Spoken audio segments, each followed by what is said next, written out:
And we're back. Thank you for joining us here at Conference Live. I'm here with Lachlan MacQuarrie from Oxford. How are you? Great, thanks. How are you, Jerry? Great. It's good seeing you here again. We had a You as nice well. talk last year.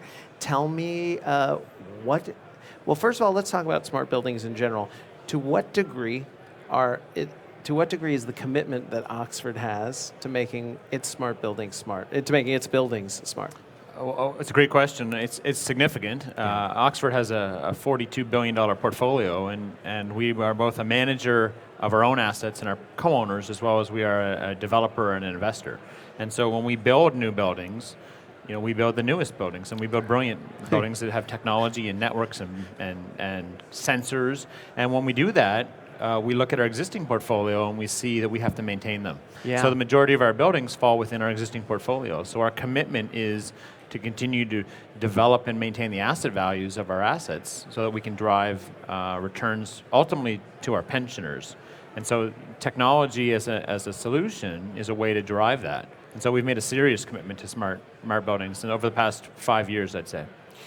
Do you find that when you take an older building and upgrade it with smart technology that you realize an immediate return on investment? I think I'd like to be able to say that. Yeah. There are a variety of things that you can deliver or unlock when you make a building smart. I mean, the first thing, when we install backbones, for instance, a base building network into a building, we envisioned it would immediately lead us to fault detection. But the reality is that the systems on which the buildings operate, the HVAC equipment, all the component parts have to be such that they enable that technology to function. So you can't automatically realize that unless you have delivered an alignment. Whereas where we didn't expect immediate value, but I think we're delivering it, is in the cyber protection space. So when suddenly we have all these single backbone and we bring on the networks and we migrate our systems onto it, we can now track cybersecurity. And so where I can't say I've created $1 million in savings off of cybersecurity, but I can certainly say I've protected our assets better. That's and great. So that's valuable. That's a brand value. But were those assets in jeopardy before they were networked before? Not necessarily. I mean, the cybersecurity space is changing. I think that I think people think of buildings as something that are not targeted whatsoever. But I think the reality of cyber criminals is they're not particularly targeting buildings. They're just targeting open networks. Yeah. And so if you happen to be on the receiving end of that, I think that we were probably naive to think that we weren't a target, because we were thinking of us as, you would be thinking ourselves as an active target. Yeah. When the reality is that we have networks and systems, and if someone controls our HVAC systems and shuts down our heat, and it's February in Toronto, it's going to be pretty cold. That's right. And they can ransom you to turn it back on. Absolutely, and so we've not experienced significant cyber attacks, but at the same time, we know that by making our system safer, we're going to minimize that risk. If you could go about discussing with me your sort of philosophical underpinnings, aka Oxford's strategy for going about building this smart buildings. So we started back about 2012 in a really a dialogue with Cisco, who was always a prospective tenant and eventually a tenant of ours in Canada. Yeah. And we began to wonder, well, how can technology help us? And so we started to begin the dialogue around what technology could enable. And we immediately thought that if we could build foundations around technology and support either building efficiency or very cool function and wow features for customers, we'd either attract or retain tenants longer, or we'd bring more people to the table. And so that was our original premise. Ultimately, we landed on the perspective that we needed to build the foundational elements. So last year, for instance, after this conference, we were successful in bringing together a transaction where we enabled 100% of our office towers and retail shopping centers with base building networks through a partnership a deal that came forward out of Cisco and Rogers Communications and a company called Rycom. And so we were very successful in launching an impressive part of our foundation. In fact, we're probably the only portfolio in North America that has that level of penetration across its assets. Unfortunately, in of itself doesn't create value. We now have to Right. do something with that. And the ability for us to cyber protect now, and the ability for us to figure out the balance of our building system capabilities will allow us to start to do much more monitoring and censoring and data that ultimately can make someone's life better, either through productivity or we can lower the cost to our tenants. It's still early days, and we're committed. Yeah. As someone who works in smart buildings, some of which are owned by Oxford, Yeah.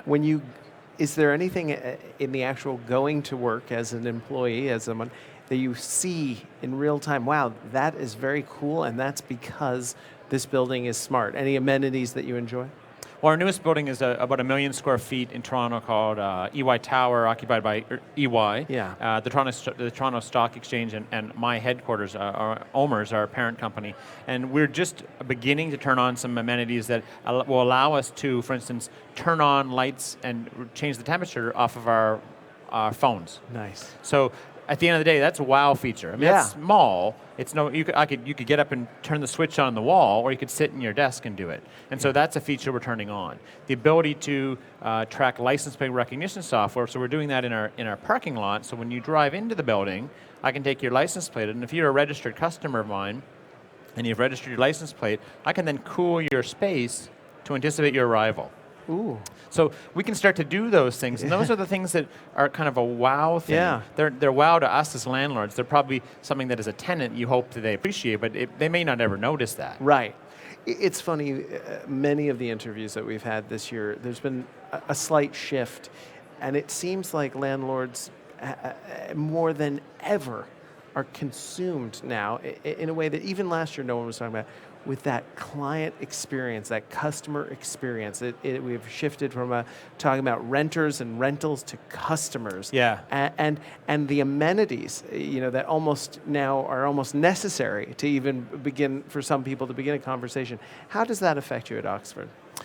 Well, I mean, stepping slightly away from smart technology, but we've launched back in 2012 a customer platform. So we launched an entire customer program around making the customer experience better, which ranges and starts from the voice of the employee. So we actually run what's called a dialogue series 3 times a year. We sit down with teams of 25 people with a facilitator, including our operators and our frontline customer service people, which might be a cleaner or a security guard, and we talk about what service means to them. Wow. And so we actually rolled that out, and then at the same time we've turned on and measure net promoter scores. So we measure the customer's likelihood to remain in our building based on their experience. And so we survey that every year, and we use Net Promoter Score in the same way that Apple uses it or Microsoft uses it. So we literally measure the service levels.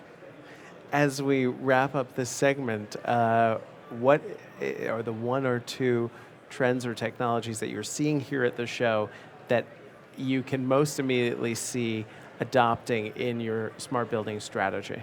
Well, I certainly would say fault detection, or as my manager would like me to call it, opportunity detection.